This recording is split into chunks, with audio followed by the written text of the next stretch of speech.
Welcome to smart competitive school. আজকে আমি প্রাচীন ভারতের ইতিহাসের 18 নম্বর ক্লাসটিকে নিয়ে এসেছি। এর আগের পর্বগুলোতে আমি 1 থেকে 17 পর্যন্ত ক্লাসগুলো কমপ্লিট করেছি। তোমরা যদি ভিডিওগুলিকে দেখে না থাকো তাহলে আমার প্লেলিস্ট থেকে সেই সমস্ত ভিডিওগুলিকে দেখে নেবে, তাহলে আজকের ক্লাসটি তোমাদের বুঝতে অনেক সুবিধা হবে। তাহলে দেখো আজকের ক্লাসটি কোন বিষয়ের উপরে। আজকের ক্লাসটি হচ্ছে যে প্রাচীন ভারতে যে সমস্ত বৈদেশিক আক্রমণ ঘটেছিল সেই সমস্ত বিষয়ের উপর আলোকপাত করা হবে। তাহলে প্রাচীন ভারতে মোট কয়টা বৈদেশিক আক্রমণ ঘটেছিল? মোটের উপর মোটামুটি যদি অনুমান করা হয় তাহলে দুটো বৈদেশিক আক্রমণ ঘটেছিল। একটা হচ্ছে ইরানিয়ান বা পার্সিয়ান আক্রমণ, ইরানিয়ান বা পার্সিয়ান আক্রমণ। আরেকটা কি? আরেকটা হচ্ছে, এটা হচ্ছে প্রথমে ঘটেছিল। আরেকটা হচ্ছে ম্যাসিডোনিয়ান বা গ্রিক আক্রমণ, ম্যাসিডোনিয়ান বা গ্রিক গ্রিক আক্রমণ। এই গ্রিক আক্রমণ বা ম্যাসিডোনিয়ান আক্রমণের সাথে কিন্তু আলেকজান্ডারের আক্রমণ যুক্ত। ঠিক আছে, তাহলে দেখো, তাহলে আমরা কি বললাম যে ফরেন ইনভেশন মানে বৈদেশিক আক্রমণ। ভালো করে দেখো, কনসেপ্ট গুলো বোঝার চেষ্টা করো। বৈদেশিক আক্রমণ, বৈদেশিক আক্রমণ। এই বৈদেশিক আক্রমণকে আমরা দুভাগে ভাগ করছি প্রাচীন ভারতে। ঠিক আছে, পরবর্তীতে তো ইংরেজরা আসলো, সেগুলো অন্য বিষয়, কিন্তু প্রাচীন ভারতের হিসেবে আমরা এখানে করছি। তাহলে প্রথমে কি হচ্ছে? পার্সিয়ান ইনভেশন বা পার্শ্বিক আক্রমণ, পার্শ্বিক বা ইরানীয় আক্রমণ।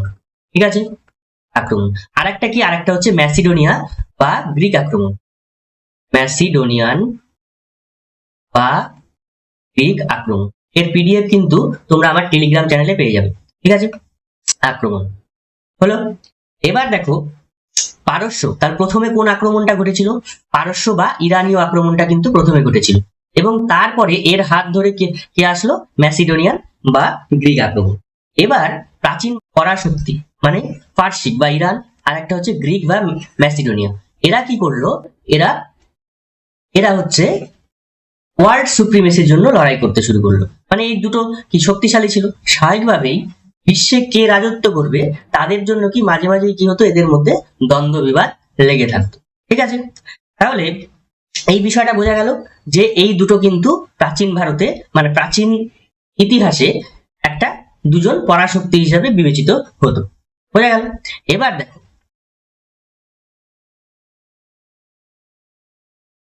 দেখো, ভারতবর্ষে যখনই আক্রমণ হবে বা কোনো দেশে যখনই আক্রমণ হবে তখন কোন কোন কন্ডিশন আমাদের দেখতে হবে। যখনই কোনো বৈদেশিক আক্রমণ ঘটেছে, এক নাম্বার আমরা কি দেখেছি? এক নাম্বার দেখেছি যে তার ভৌগোলিক অবস্থান কিরকম, ভৌগোলিক অবস্থান। ঠিক আছে, আর 2 নম্বর কি? 2 নম্বর হচ্ছে রাজনৈতিক অবস্থান, রাজনৈতিক অবস্থান। বোঝা গেল? এই দুটো জিনিস দেখে বিদেশিরা কি করে? বিদেশিরা কোনো দেশে আক্রমণ চালায় বা কি করছে? লুণ্ঠন চালায়। ঠিক আছে, তাহলে এই দুটো পরিস্থিতি যদি শুট করে তবেই আক্রমণ সম্ভব, না হলে কিন্তু সম্ভব নয়। তাহলে ভারতবর্ষের ক্ষেত্রে দেখো, ভারতবর্ষের ক্ষেত্রে আমরা যদি দেখি তাহলে এর ভৌগোলিক পরিস্থিতি সম্পর্কে আমাদের দেখতে হবে। যে 1 নম্বর ভৌগোলিক পরিস্থিতি দেখো, যে এর যে পূর্বে রয়েছে, পূর্বে কি রয়েছে? এই সাইডে কি রয়েছে? বে অফ বেঙ্গল, তাই তো, মানে বঙ্গোপসাগর। এই সাইডে কি রয়েছে? আরব সাগর। তার মানে এই দুটো সাইড ব্লক হয়ে আছে কিসের দ্বারা? সমুদ্রের দ্বারা। এইদিকে কি রয়েছে? এদিকে শ্রীলঙ্কা রয়েছে, মাঝখানে রয়েছে পাক প্রণালী। উত্তর দিকে কি রয়েছে? উত্তর দিকে রয়েছে কি? হিমালয় পর্বত। হলো? তাহলে এই দিক, এইদিকে, এইদিকে, এই তিনটে দিকে কি? 4টে দিকেই ব্লক হয়ে আছে। এবার দেখো এই জায়গাতে কি রয়েছে? হিন্দু কুশ পর্বত। ঠিক আছে, হিন্দু কুশ পর্বত। এই হিন্দু কুশ পর্বতের মাঝখান দিয়ে অনেকগুলো কি রয়েছে? পাস রয়েছে বা গিরিপথ রয়েছে, গিরিপথ। ঠিক আছে, তাহলে দেখো এই যে 4টে দিক কিন্তু ভারতবর্ষের ক্ষেত্রে ব্লক হয়ে আছে, শুধু একটা দিকেই ফাঁকা রয়েছে। তার মানে ভারতবর্ষে কি বৈদেশিক আক্রমণ সম্ভব নয়? অবশ্যই সম্ভব, কিন্তু সেটা একটা দিক দিয়ে। সেটা কোন দিক দিয়ে? এই হিন্দু কুশ পর্বতের এই দিক দিয়ে, মানে নর্থ ওয়েস্ট সাইড, মানে উত্তর পশ্চিম দিক। বোঝা গেল এটুকু? এবার দেখো, তার মানে ভৌগোলিক পরিস্থিতি, ভারতবর্ষের যে ভৌগোলিক পরিস্থিতি আছে সেটা কিন্তু বৈদেশিক আক্রমণের উপযুক্ত, সম্পূর্ণ উপযুক্ত না হলেও ভৌগোলিক মানে তোমার বৈদেশিক আক্রমণ কিন্তু ঘটতে পারে। এরপরে চলে আসি হচ্ছে রাজনৈতিক। এবার রাজনৈতিক দেখো, ভারতবর্ষ কিন্তু বরাবরই কি ছিল, রাজনৈতিক ভাবে খুব বেশি যে স্টেবল ছিল এমন না, রাজনৈতিক মারামারি হানাহানি এগুলো কিন্তু চলতেই থাকতো। তাহলে ভারতবর্ষের এবার আরেকটা ম্যাপ আঁকছি। এখানে দেখো দুটো ভাগে ভারতবর্ষকে ভাগ করলাম, একটা হচ্ছে নর্থ ইস্ট মানে উত্তর পূর্ব, আর একটা দিক হচ্ছে নর্থ ওয়েস্ট। বোঝা গেছে? তাহলে এই দুটো অংশে আমরা ভাগ করছি। নর্থ ওয়েস্টে যখন আসছি, দেখো নর্থ ওয়েস্ট মানে এই অঞ্চলটুকু, আর নর্থ ইস্ট মানে হচ্ছে এই অঞ্চলটুকু। এখন ভারতবর্ষে যে রাজনীতি চলছিল সেই সময় আমরা আগের ক্লাসেই পড়েছিলাম যে মহাজনপদ গুলো গঠিত হয়েছিল। কতগুলো মহাজনপদ ছিল? মোটের উপরে 16টা মহাজনপদ ছিল। তারা বিভিন্ন জায়গায়, উত্তর ভারতের বিভিন্ন জায়গায় ছড়িয়ে ছিটিয়ে ছিল। দক্ষিণ ভারতে একটাই মহাজনপদ ছিল, সেটা কমেন্ট বক্সে কমেন্ট করে জানাও কোন মহাজনপদের নামটি। এবার নর্থ ইস্ট মানে উত্তর পূর্বের যে সমস্ত মহাজনপদ গুলো ছিল সেগুলো ইউনাইটেড হয়ে গেল। তার কারণে, কারণ এখানে একজন পরাশক্তি ছিল, সেটা হচ্ছে মগধ। সে কিন্তু সমস্ত মহাজনপদ গুলোকে একসাথে নিয়ে নিল। বিভিন্ন প্রিন্সিপালিটিস মানে ছোট ছোট রাজ্য প্লাস মহাজনপদ, এই দুটো মিলে কি হলো, মগধ একসাথে ক্যাপচার করে নিল বা মগধের সাথে মার্চ হয়ে গেল। তাহলে স্বাভাবিকভাবেই এই উত্তর পূর্ব দিকটা কি হবে, ইউনাইটেড থাকছে। ঠিক আছে, ইউনাইটেড থাকছে মানে কি, এখানে সব শক্তিগুলো একসাথে বিরাজ করছে। তাহলে এটা কি, ইউনাইটেড মানেই শক্তিশালী, স্ট্রং হলো। কিন্তু উত্তর পশ্চিমে কি হচ্ছে, বড় বড় যে সমস্ত মহাজনপদ ছিল যারা মোটামুটি শক্তিশালী ছিল, তারা কি করতো, তারা পরস্পরের সাথে লড়াই ঝগড়ায় মেতে থাকতো। তার মধ্যে দুটো মহাজনপদ কি, গান্ধার আর কম্বোজ। ঠিক আছে, এই দুটো মহাজনপদ কি করতো, সবসময় ঝগড়া মারামারি লড়াইয়ে ব্যস্ত ছিল। এবং অন্যান্য যে সমস্ত প্রিন্সিপালিটিস ছিল, প্রিন্সিপালিটিস মানে ছোট ছোট রাজ্য, তারাও কি করতো, তারাও কিন্তু এদের সাথে কোন রকম কোনো সম্পর্ক রেখে চলতো। আর স্বাভাবিকভাবে এখানে কি ছিল, এই এরিয়ায় ডিসইউনিটি। ঠিক আছে, ডিসইউনিটি ছিল। ডিসইউনিটি থাকলে কি হবে, এই এরিয়াটা কি হবে, দুর্বল থাকবে, উইক। ঠিক আছে, উইক থাকছে। স্বাভাবিকভাবেই যে রাজনৈতিক পরিস্থিতি সেটা কিন্তু উত্তর পশ্চিম দিকে ভালো ছিল না। বোঝা গেল? এবং তারা সবসময় নিজেদের মধ্যে মারামারি হানাহানি করতে থাকে। তাহলে যে বৈদেশিক আক্রমণগুলো ঘটছিল, বৈদেশিক আক্রমণে এক তো যে ভৌগোলিক পরিস্থিতি সেটা শুট করে গেল, তারপরে সেখানে আমি যখনই যাচ্ছি দরজায় দেখছি আমরা কি মারামারি করছে সবাই। তাহলে স্বাভাবিকভাবে দরজাটা কি ফাঁকা, দরজাটা যদি ফাঁকা থাকে তাহলে বিদেশিরা কি হবে, সহজেই এই পাশ দিয়ে ঢুকে যাবে। তাহলে বৈদেশিক আক্রমণ কিন্তু আরো অনেক সুবিধা হয়ে গেল, ঠিক আছে, বিদেশিদের পক্ষে। এটুকু ক্লিয়ার? এখন দেখো, সাধারণ যদি আমরা প্র্যাকটিক্যাল এক্সাম্পল ভাবি, যে আমাদের বাড়ির আশেপাশে, আমাদের বাড়ির মধ্যে যদি ঝগড়া দ্বন্দ্ব হয়, ধরো আমাদের বাড়িতে 10 জন মেম্বার আছে, ঠিক আছে, এবার তারা সবসময় কি করছে, একে অপরের সাথে লড়াই করছে। এবার কি করবে, পাশের বাড়ির লোকজন সিসিটিভির কাজ করে, তাই তো, সিসিটিভি তখন দেখছে এবং এর মজা নেয়। এবং বাইরের আউটসাইডার, এটা কি, এটা হচ্ছে আউটসাইডার, তারা কি করে, তারা বিভিন্ন জায়গায় এই যে ঘরোয়া দ্বন্দ্ব সেগুলোকে আরো প্রশ্রয় দেয় এবং উস্কানিমূলক কথাবার্তা বলে। তাহলে এক্ষেত্রেও তাই একই রকম, যখনই কি হচ্ছে, ঘরের মধ্যে দ্বন্দ্ব হচ্ছে, বাইরের লোক কি করছে, তার অ্যাডভান্টেজ নিচ্ছে। ঠিক আছে, যে কারণে কি হচ্ছে, যে কারণে আমাদের ভারতবর্ষ কিন্তু মানে আক্রমণের সম্মুখীন হচ্ছে। তাহলে দুটো জিনিস কিন্তু আমরা পেয়ে গেলাম, হলো। এবার কনসেপ্টটা বোঝা গেল। নেক্সট দেখো, তাহলে আমাদের যে বৈদেশিক আক্রমণ ঘটেছিল তার কিন্তু আমরা কি কারণে ঘটলো, এবং রাজনৈতিক এবং ভৌগোলিক পরিস্থিতি দুটোই কিন্তু শুট করে গেল। তার স্বাভাবিকভাবেই বৈদেশিক আক্রমণ ঘটবে। তাহলে দেখো এরপরে কি হলো, যে ভারতবর্ষে যে আক্রমণ হচ্ছিল, তাহলে ভারতবর্ষ দুটো আক্রমণে বিভক্ত ছিল। মানে একটা হচ্ছে ইরানিয়ান আক্রমণ বা পার্সিয়ান অ্যাটাক, আর একটা হচ্ছে ম্যাসিডোনিয়ান অ্যাটাক বা গ্রিক অ্যাটাক। তাহলে আমরা এখন ইরানের যে আক্রমণ সেই সম্পর্কে জানবো। তাহলে ভারতবর্ষের ম্যাপ এটা। ভারতবর্ষে যখন ইরানীয়রা আক্রমণ করলো, তখন কোন দিক থেকে আক্রমণ করলো, আমরা একটু আগেই বললাম যে এই সাইড দিয়ে কোথায়, হিন্দুকুশ পর্বতের যে সমস্ত পাসগুলো ছিল সেই সমস্ত পাস দিয়ে আক্রমণ শুরু। ঠিক আছে, তাহলে দেখো, তাহলে ইরানে কোন রাজারা রাজত্ব করছিল, ইরানে তখন আকমেনিয়ান সাম্রাজ্য রাজত্ব করছে। ঠিক আছে, আকমেনিয়ান সাম্রাজ্য রাজত্ব করছিল। তাহলে তারা কি করলো, তারা এই হিন্দুকুশ পর্বতের বিভিন্ন পাসের মাধ্যমে তারা ভারতবর্ষে প্রবেশ করলো। ভারতবর্ষের কোন জায়গায় প্রবেশ করলো? ভারতবর্ষের দুটো প্রভিন্সে প্রবেশ করলো। কোন কোন? সেটা হচ্ছে, একটা হচ্ছে সিন্ধ আর একটা হচ্ছে পাঞ্জাব। ঠিক আছে, এই দুটো প্রদেশকে তারা দখল করলো। সিন্ধকে পুরোপুরি ভাবে দখল করেছিল এবং পাঞ্জাব প্রভিন্সকে আংশিক ভাবে দখল করেছিল। তাহলে এই দুটো প্রভিন্সকে দখল করে তারা নিজেদের সাম্রাজ্যে পরিণত করলো। আর নিজেদের সাম্রাজ্যে পরিণত যখনই করলো, তাদের টোটাল কতগুলো সাম্রাজ্য ছিল? টোটাল 28টা টেরিটরি ছিল, প্রভিন্স ছিল। ঠিক আছে, তার মধ্যে ভারতবর্ষের এই সিন্ধ এবং পাঞ্জাব প্রভিন্সকে তারা 12তম প্রভিন্সে পরিণত করলো। ঠিক আছে, 12তম প্রভিন্স। দেখো কোথায়? ইরান, সেখান থেকে এসে কিন্তু তারা ভারতবর্ষে কবজা জমালো এবং ভারতবর্ষের যে রাজ্য ছিল সেই রাজ্যকে তারা নিজেদের রাজ্য হিসেবে পরিণত করলো। বোঝা গেল? তাহলে এবার প্রশ্ন হলো যে কে আক্রমণ করেছিল? আক্রমণ সবার প্রথমে করেছিল যিনি এসেছিলেন, তিনি, তার নাম হচ্ছে দারায়ুস। দারায়ুস, ঠিক আছে, দারায়ুস। তিনি ভারতবর্ষকে আক্রমণ করেন এবং এই সমস্ত জায়গায় তার কবজা প্রতিষ্ঠিত করেন। বোঝা গেল? এবার দেখো ইরানীয় যে আক্রমণ ছিল, এবং ইরানরা ভারতবর্ষে মোট কত বছর ছিল? ভারতবর্ষে মোটের উপরে 200 বছর ছিল। 200 বছরের মতো কন্ট্যাক্টে ছিল ভারতবর্ষের সাথে ইরান। তাহলে স্বাভাবিকভাবেই ইরান এবং ভারতবর্ষের কন্ট্যাক্টের ফলে কিছু কিছু জিনিসের কি হবে? পরিবর্তন হবে। যেমন ইরানিয়ান কালচার, সেগুলো ভারতবর্ষে আগমন হবে এবং ভারতবর্ষ থেকে কিছু কিছু কালচার সেগুলো ইরানে চলে যাবে। বোঝা গেছে? এবার দেখো, এবার দারায়ুস আক্রমণ করলেন এবং এর পরবর্তীতে কে হল?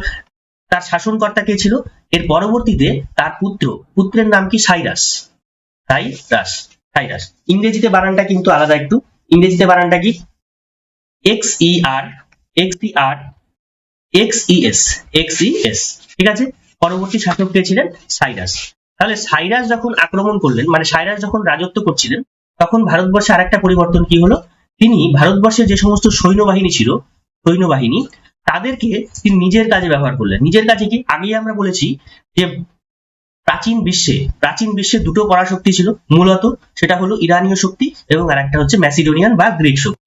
এবার ইরানীয় শক্তি যখন ভারতবর্ষে আক্রমণ করেছিল, ভারতবর্ষের যারা সৈন্যবাহিনী ছিল তারা কিন্তু এই ইরানের সাথে যুদ্ধ ঘোষণা করলো। ইরানের সাথে নয়, মানে ইরানের পক্ষ নিয়ে গ্রিকদের বিরুদ্ধে যুদ্ধ ঘোষণা করলো। মানে ভারতীয় সেনাবাহিনীদের কাজে লাগিয়েছিল কে? এই সাইরাস। বোঝা গেছে কিনা? তাহলে এটুকু বোঝা গেল। এবার দেখো,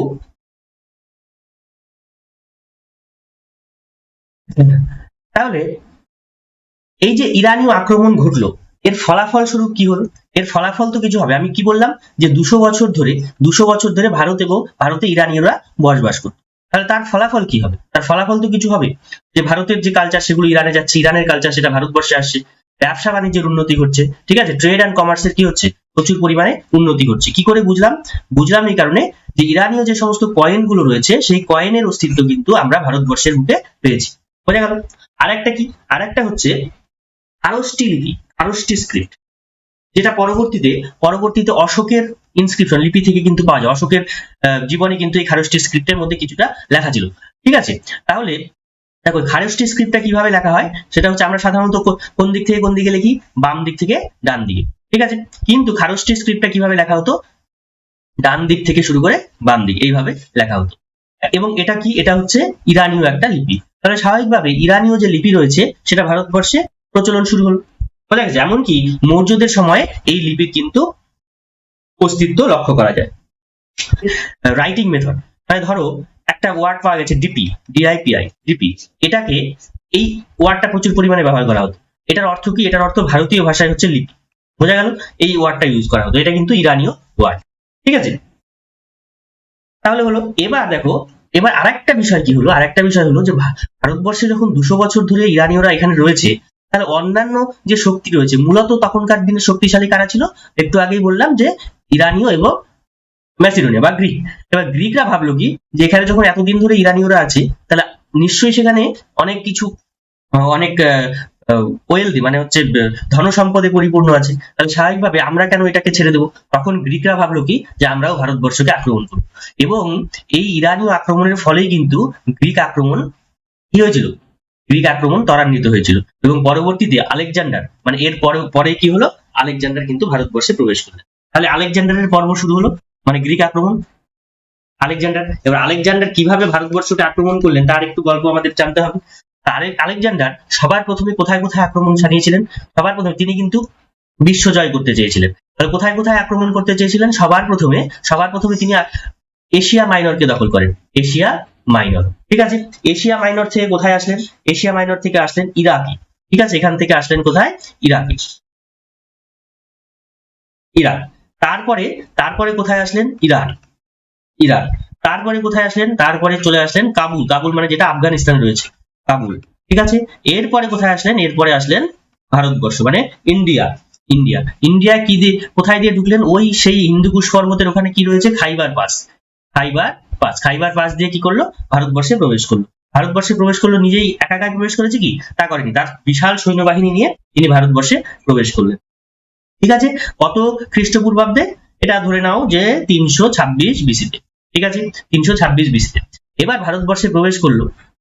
ভারতবর্ষে প্রবেশ করলে কি ভারতবর্ষ থেকে কি মানে সাথে সাথে কি শাসন প্রক্রিয়া শুরু হয়ে যাবে? তা তো শুরু হবে না। এই একই রকম গল্প আবার এখানে দেখো, এখানে তোমার এই প্রদেশে চলে আসলো। এখানে এসে তিনি দেখলেন দুটো জায়গা কি? একটা হচ্ছে তক্ষশিলা, আর একটা হচ্ছে ঝিলাম এবং চেনাব রিভার, ঠিক আছে। এটা যদি আরেকটু উপরে হবে এরকম জায়গা, ঝিলাম এবং চেনাব রিভার। এখানে এখানে রাজা কে ছিলেন? এখানে দেখলেন যে একজন রাজা আছে, তার নাম হচ্ছে পোরাস বা কুরু, ঠিক আছে, বাংলায় বললে কুরু। আর তক্ষশিলার রাজা কে ছিলেন তখন? অম্ভি, AMBHI, অম্ভি। এই দুজন রাজাকে দেখলেন। এবার এই আগেই বলেছিলাম যে এই সমস্ত এরিয়ার যে সমস্ত টেরিটরি গুলো ছিল সেখানকার রাজারা ডিস ইউনাইটেড ছিল, মানে এরা কারোর সাথে সম্পর্ক রেখে চলতো না। স্বাভাবিকভাবে এই দুজন কি হলো? দুজন আলাদা আলাদা ভাবে থাকলো। এবার যখনই আলেকজান্ডারকে দেখলেন অম্বি দেখে সাথে সাথে সারেন্ডার করে দিলেন। তার এত সৈন্যবাহিনী ছিল এবং তার উগ্র রূপ দেখে তিনি সারেন্ডার করলেন। কিন্তু এইদিকে আসলেন কে? ঝিলাম এবং চেনাব রিভারের এখানে কে ছিলেন? এখানে ছিলেন পুরু। এই দুজন যদি একসাথে লড়াই করতো তাহলে কিন্তু ফলাফল ভিন্ন হতে পারত, কিন্তু তারা আলাদা আলাদা ভাবে লড়াই করলো। এই অম্বি তো লড়াই করেনি, সে সারেন্ডার করে রাজ্য দিয়ে দিল। এবার পুরু কি করলো? পুরু কিন্তু স্ট্রং রেজিস্ট্যান্স দেখালো, স্ট্রং মানে যুদ্ধ শুরু করলো, যুদ্ধ, ঠিক আছে। যুদ্ধ করে পুরুর সাথে কার হলো? তাহলে পুরুর সাথে কার যুদ্ধ শুরু হলো? পুরুর সাথে যুদ্ধ শুরু হয়ে গেল আলেকজান্ডার। এবার আলেকজান্ডারের সাথে যখন পুরো যুদ্ধ হচ্ছে তখন কিন্তু ভীষণ যুদ্ধ হচ্ছে, মানে প্রচুর রেজিস্ট্যান্স দিচ্ছে। এর যে সৈন্যবাহিনী ছিল তারা কিন্তু খুব সাহসী ছিল, এবং যুদ্ধের শেষে দেখা যায় অবশ্যই আলেকজান্ডারই জিতেছিল, আলেকজান্ডার ওন, ঠিক আছে। কিন্তু তাকে কিন্তু জিততে খুব বেগ পেতে হয়েছিল পুরো, এবং পরবর্তীতে এতটা পরাক্রমশালী হওয়ার জন্য আলেকজান্ডার পুরুকে তার হিত গৌরব ফিরিয়ে দেয়, মানে রাজ্যটাকে ফিরিয়ে দেয়, যদিও তাকে বন্ধু রাজ্য হিসেবে পরিণত করেছিল। হলো, তাহলে এইভাবে কি হলো? এইভাবে আলেকজান্ডার ভারতবর্ষে প্রবেশ করলেন এবং ভারতবর্ষের প্রথম যে দুটো টেরিটরি সেটা কিন্তু দখল করলেন। কিন্তু পরবর্তীতে দেখা যায় কি, যখন তিনি এই দিকে এগোচ্ছিলেন একটু, এইদিকে নর্থ ইস্টে মানে উত্তর পূর্ব দিকে, তখন তিনি দেখতে পেলেন কি? তিনি দেখতে পেলেন নন্দরা বিশাল সৈন্যবাহিনী নিয়ে এখানে প্রস্তুত হয়ে আছে। এবার সৈন্যবাহিনী তো তাদের কাছে ছিল না, শুধু সৈন্যবাহিনী ছিল এমন না, তাদের কাছে বড় বড় হাতি ছিল, ঠিক আছে, এটা আমরা আগের ক্লাসে আলোচনা করেছি। এই দেখে এই দেখে আলেকজান্ডার কিন্তু কিছুটা ভয় পেয়ে যান, তার কারণ এর আগে পুরুর সাথে যুদ্ধ করেছেন, দেখলেন যে পুরু একাই আমাকে হারিয়ে দিচ্ছে, তাহলে যদি এইদিকে নর্থ ইস্টে এতগুলো সাম্রাজ্য একসাথে কাজ করছে, তাহলে তাদের সামনে যদি আমরা যাই তাহলে আমাদের জয় সেটা যে নিশ্চিত হবে সেটা বলা যায় না। তার মানে তিনি কিন্তু দ্বিধায় পড়ে গেলেন। এবার শুধু এই কারণেই যে তিনি উত্তর পূর্ব দিকে আক্রমণ করেননি এমনটা নয়, আরো বিভিন্ন কারণ ছিল, সেই কারণগুলো তোমাদেরকে জানতে হবে। তার মধ্যে একটা কারণ কি? একটা কারণ তিনি কিন্তু ভয় পেয়েছিলেন যে নন্দ সাম্রাজ্যের মানে ধর্মনন্দের প্রচুর সৈন্যবাহিনী দেখে তিনি কিন্তু ভয় পেয়েছিলেন। কিন্তু আরেকটা কারণ কি ছিল? আরেকটা কারণ ছিল কি, যে তার যে সৈন্যবাহিনী 10 বছর ধরে যুদ্ধ করছিল, 10 বছর ধরে যুদ্ধ করার ফলে তারা কিন্তু খুব টায়ার্ড ছিল, ঠিক আছে, টায়ার্ড মানে ক্লান্ত। তারা আর চাইছিল না যে ফার্দার আর কোথাও যুদ্ধ করি, ঠিক আছে। সেই কারণে আলেকজান্ডারের রক্তচক্ষু উপেক্ষা করেও তারা কিন্তু বলে যে না, আমরা আর এই দিকে অগ্রসর হবো না, তার কারণ আমরা এখন খুব ক্লান্ত, আমাদের পক্ষে আর যুদ্ধ করা সম্ভব হচ্ছে না, ঠিক আছে। এটা একটা কারণ। আর একটা কারণ কি, সেই সময় ভারতবর্ষে প্রচুর গরম পড়েছিল, ঠিক আছে। গরম পড়ার ফলে তারা অল্প যুদ্ধতে কি হচ্ছে? হাঁপিয়ে যাচ্ছে, ঠিক আছে। সেটাও একটা কিন্তু প্রাকৃতিক একটা কারণ, ঠিক আছে।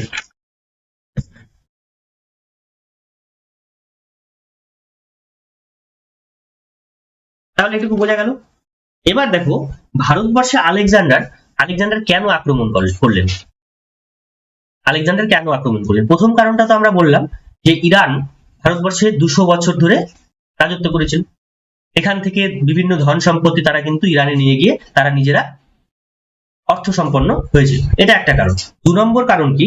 2 নম্বর কারণ হচ্ছে আলেকজান্ডারের প্রচুর ইচ্ছে ছিল যে তিনি বিশ্বকে জয় করবেন, বিশ্ব জয়ের ইচ্ছে, এবং তার সাথে সাথে আরেকটা ইচ্ছে ছিল যে বিভিন্ন জায়গাকে এক্সপ্লোর করার মানে হচ্ছে বিভিন্ন জায়গা সম্পর্কে জানা এবং কোথায় কি রয়েছে সেই সমস্ত বিষয়ে কিন্তু তার জ্ঞান আহরণ করার একটা বিশাল ইচ্ছে ছিল। সেই কারণে তিনি কি করলেন? সেই কারণে তিনি ভারতবর্ষকে দখল করার মানে হচ্ছে ভারতবর্ষে আক্রমণ করার চেষ্টা করলেন, এবং তিনি দেখতে চাইলেন যে ভারতবর্ষের কোন দিকে কি রয়েছে এবং কোন এরিয়ায় কোন জিনিস বিদ্যমান, সেই সমস্ত জিনিস দেখার জন্য তিনি কিন্তু ভারতবর্ষে আক্রমণটা চালিয়েছিলেন। ঠিক আছে। আর একটা 3 নম্বর কারণ কি? 3 নম্বর কারণটাও আমরা আগে আলোচনা করেছি যে ভারতবর্ষের যে উত্তর পশ্চিম দিক, সেই দিকটা কি ছিল? ডিসইউনাইটেড ছিল, এবং তারা যে পথে প্রবেশ করবে সেই জায়গায় কি ফাঁকা রাস্তা ছিল, যে কারণে তিনি দেখতে পেলেন যে ভারতবর্ষে আক্রমণ করা খুব বেশি কঠিন হবে না, তারা স্বাভাবিকভাবে ভারতবর্ষে তিনি আক্রমণ শানালেন। বোঝা গেল? তার মানে এই 3টে কারণে কিন্তু মূলত আলেকজান্ডার ভারতবর্ষকে আক্রমণ করেছে। ঠিক আছে। আচ্ছা, এই যে ভারতবর্ষে আক্রমণ করলেন, ঝিলাম নদীর তীরে, কেনাব এবং ঝিলাম নদীর তীরে কার সাথে যুদ্ধ করলেন? তিনি যুদ্ধ করলেন পুরুর সাথে, তাই তো? পুরু বা পুরাসের সাথে। কত খ্রিস্টাব্দে? 326 বিসিতে। 326 বিসিতে। এই যুদ্ধটা কি নামে পরিচিত? এই যুদ্ধটা হিদাসপিসের যুদ্ধ নামে পরিচিত ছিল। হিদাসপিসের যুদ্ধ। বোঝা গেছে কিনা? এবার দেখো, তোমাদের কিছু কিছু ইম্পর্টেন্ট পয়েন্ট আমি লিখে রেখেছি, যেটা তোমরা পিডিএফ পেয়ে যাবে আমার টেলিগ্রাম চ্যানেলে। ঠিক আছে, সেটা নিয়ে আমরা একটু আলোচনা করে দিচ্ছি। ঠিক আছে, দেখো part number 18, Indians and Macedonian invasion, মানে ইরান এবং ম্যাসিডোনিয়ার আক্রমণ। তাহলে বৈদেশিক এবং আলেকজান্ডারের আক্রমণ, সেটাও আমরা বলতে পারি। তাহলে দেখো যে ফরেন ইনভেনশনকে আমরা দুভাগে ভাগ করছি, একটা হচ্ছে পার্সিয়ান অর ইরানিয়ান ইনভেনশন,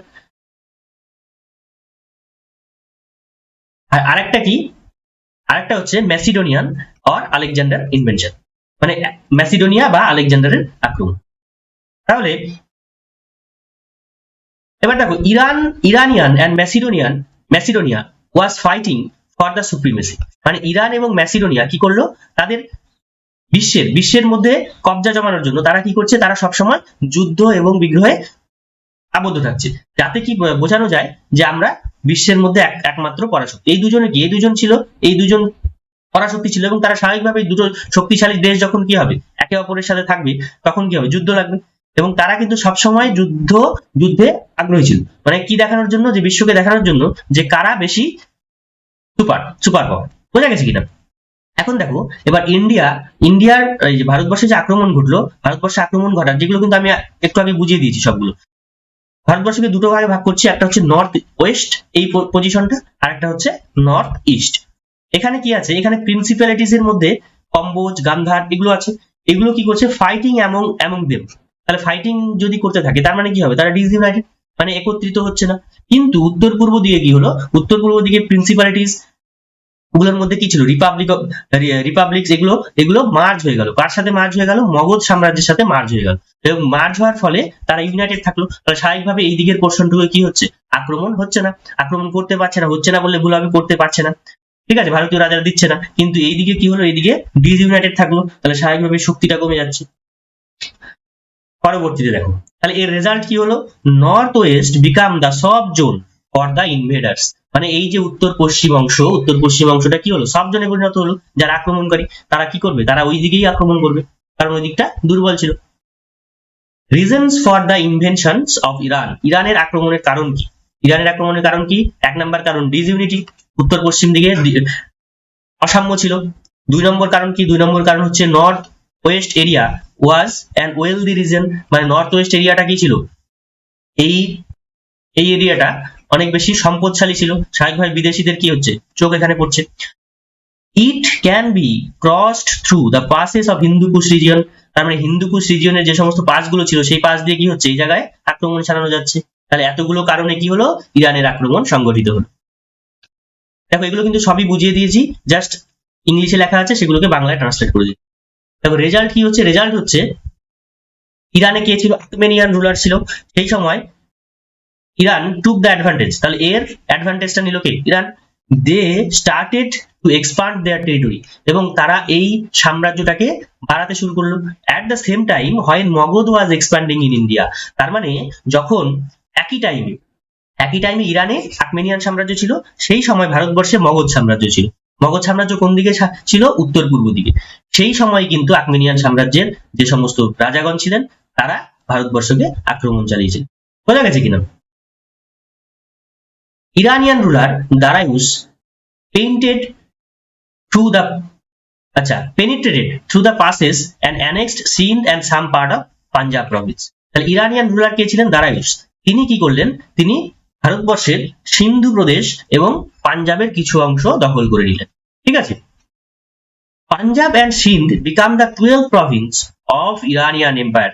এটাও আমরা বললাম যে ইরানীয় যে সমস্ত রাজারা ছিলেন তারা ভারতবর্ষের পাঞ্জাব এবং সিন্ধু প্রদেশকে কি করলেন? 12তম রাজ্যে পরিণত করলেন। এবং এটাকে ইতিহাসের ভাষায় বলা হয় স্যাট্রপি অফ ইরান। এটা কিন্তু ইম্পর্টেন্ট কোশ্চেন হতে পারে যে এটাকে আমরা কি বলছি? তাহলে 12তম রাজ্যটাকে আমরা বলছি স্যাট্রপি of Iran.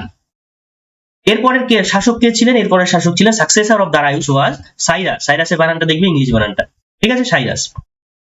Cyrus employed Indians war against Greek. তাহলে গ্রিকদের বিরুদ্ধে যুদ্ধ যখন করছেন তখন ইরানীয় সৈন্যর সাথে ভারতীয় সৈন্যরাও কিন্তু অংশগ্রহণ করেছিল, এবং ভারতীয় সৈন্যরা ইরানের পক্ষ নিয়ে গ্রিকদের বিরুদ্ধে যুদ্ধ ঘোষণা করে। এবং কিছু করার ছিল না, কারণ সেই সময় রাজা কে ছিলেন? সাইরাস ছিল। সাইরাসের নির্দেশ মতোই ভারতীয়রা কাজ করেছে। তাহলে দেখো, result of Iranian contact with India. ভারতবর্ষে 200 বছর ইরানীয় কন্ট্যাক্ট ছিল ভারতবর্ষ, তাহলে স্বাভাবিকভাবে তার কি হবে? তার কিছু প্রভাব তো অবশ্যই পড়বে, কারণ সেই প্রভাবগুলো আমরা লিখে দিচ্ছি। কন্ট্যাক্ট কন্টিনিউড ফর 200 ইয়ার্স, মানে 200 বছর ছিল। তার ফলে কি হলো? খারষ্টি স্ক্রিপ্ট, যেটাকে রাইট টু লেফট মানে ডান দিক থেকে বাম দিকে লেখা হতো। এক্সাম্পল কি? এক্সাম্পল হচ্ছে Ashokan inscription was written in Kharosthi script, মানে অশোকের যে লিপি ছিল সেটা খারষ্টি লিপিতে লেখা হয়েছিল সেই সময়। তার মানে কতখানি প্রভাব পড়েছিল সেটা বুঝতে পারছো। Evidence of Iranian coins that indicates the increase of trade and commerce, মানে ব্যবসা বাণিজ্যের যে প্রভূত উন্নতি ঘটেছিল সেটা বোঝা যায় কি দেখে? যে ইরানীয় কয়েন ভারতবর্ষের মাটিতে পাওয়া গেছে। Indian influences on Maurya sculpture, মানে মৌর্য এর পরবর্তীতে কোন শাসক আসলো? মৌর্য শাসকের দ্বারা কি হচ্ছে? ইরানীয় শাসকরা, মানে Iranian influences on Mauryan sculpture, মানে মৌর্য সাম্রাজ্যের যে সমস্ত স্কাল্পচার গুলো ছিল, বিভিন্ন ধরনের নিদর্শন গুলো পাওয়া গেছে, সেখানে কিন্তু প্রচুর পরিমাণে ইরানীয় আধিপত্য দেখা যায়। বোঝা গেছে কিনা? এবং খুব প্রভাবিতও ছিল। Iranian terms was used by Indians, that is example কি? example হচ্ছে ডিপি।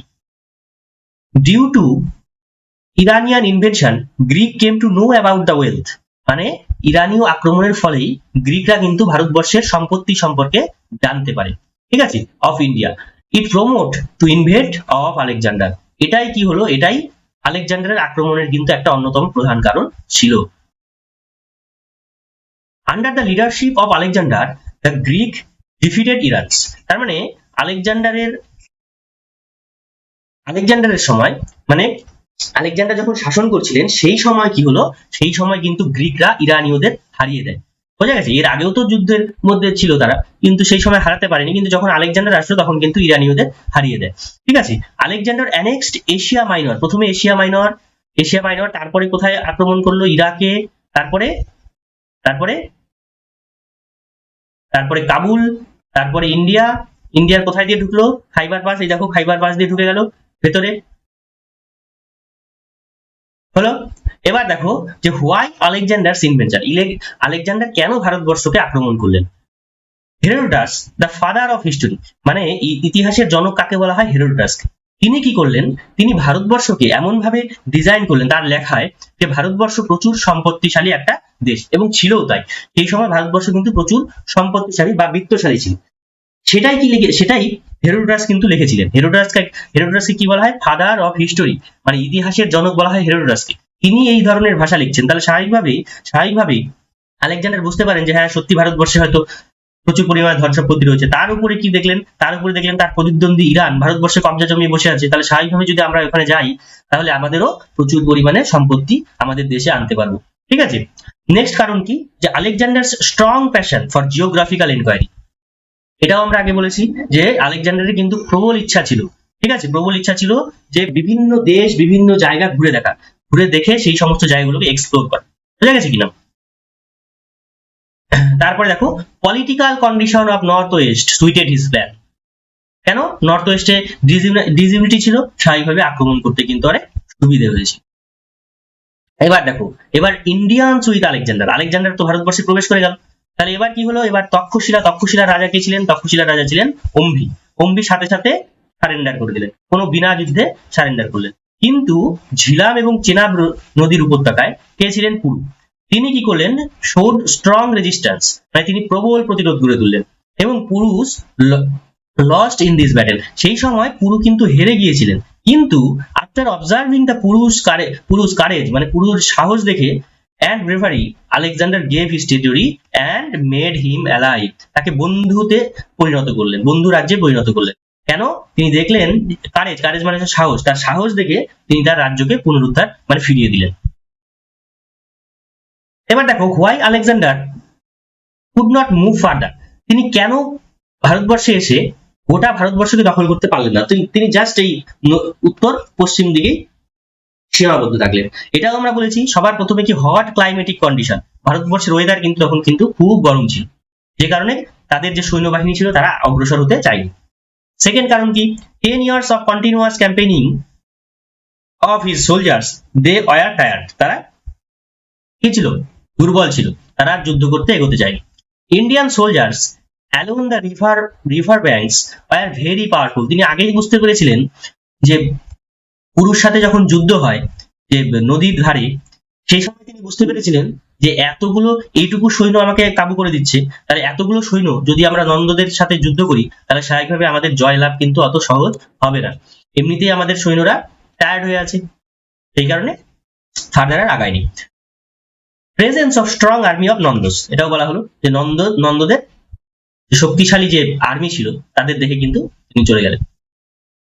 এরপর এফেক্টস অফ আলেকজান্ডারস ইনভেনশন, তাহলে আলেকজান্ডার যে আক্রমণ করলো তার ফলে কি ঘটলো, ইরানীয় আক্রমণের ফলেও কিছু একটা পরিবর্তন হয়েছিল, তাহলে আলেকজান্ডার আক্রমণের ফলেও কিছু পরিবর্তন হবে স্বাভাবিক।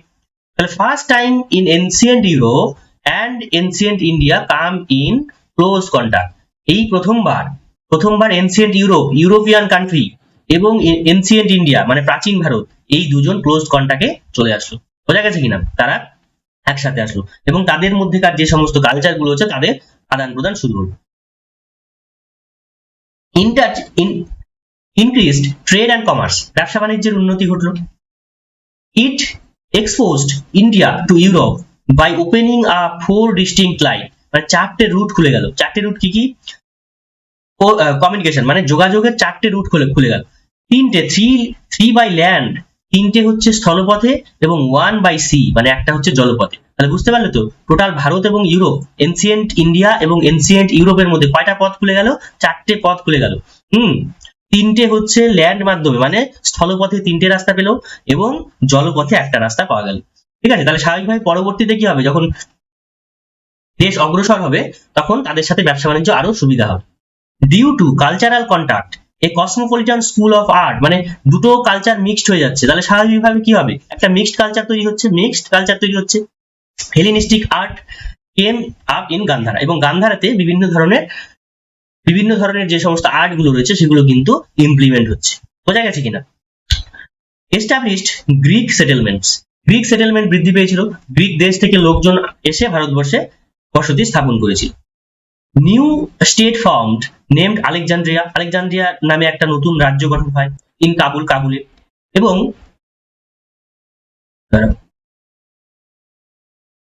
বাকেশালা on Jhelum came into existence. Bucephala এটা কোথায় ছিল? ঝিলাম এবং চেনাব উপত্যকায়, এই দুটো নতুন রাজ্যের জন্ম হলো। মৌরিয়ানস গেইনড নলেজ ফ্রম আলেকজান্ডার, মৌর্যরা কিন্তু এই আলেকজান্ডারের কাছ থেকে প্রচুর পরিমাণে নলেজ গ্রহণ করেছিল।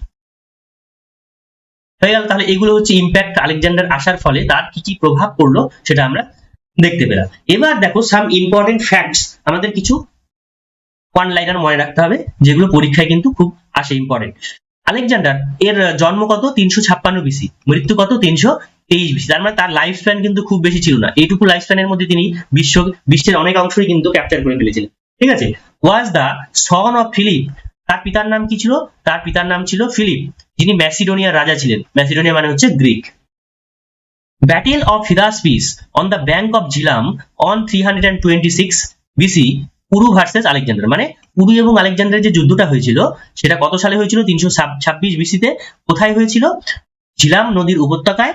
সেই যুদ্ধটাকে আমরা কি বলি? হিদাসপিসের যুদ্ধ নামে চিনি, তাই তো? এবার দেখো তার 3 বছর পরে কিন্তু তার মৃত্যু হয়। কোথায় মৃত্যু হয়? ব্যাবিলনে মৃত্যু হয়, এটা আমরা দিয়ে রেখেছি।